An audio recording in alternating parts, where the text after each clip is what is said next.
Cooking paklay. Paklay Bisaya. Kaya natin ang sibuyas. Sibuyas na.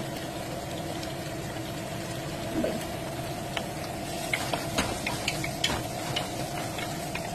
Alright.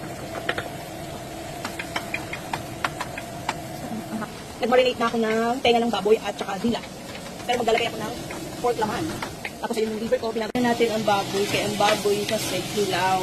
So, kailangan maluto muna itong maigi. Bago natin ilagay yung tenga at saka yung dila. Ihuli natin yung liver kasi hindi maganda pag lutong-luto. Lalo siyang tumitigas. So, pag luto ng huling-huli ang liver. Pinaghalo ko na yung karne, yung tenga, at saka yung dila. Palambutin na lang natin ito. Medyo matigas pa ang tenga. Mamaya pa to.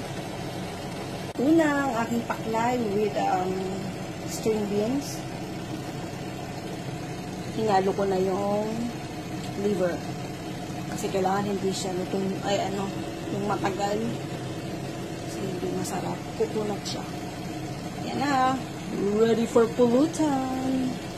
Pulutan ni Eric yan. Request by Eric. Pagbigyan kasi Father's Day na naman. Sige. Ang gout po. Buti na lang wala kami nun. Thank you, Lord.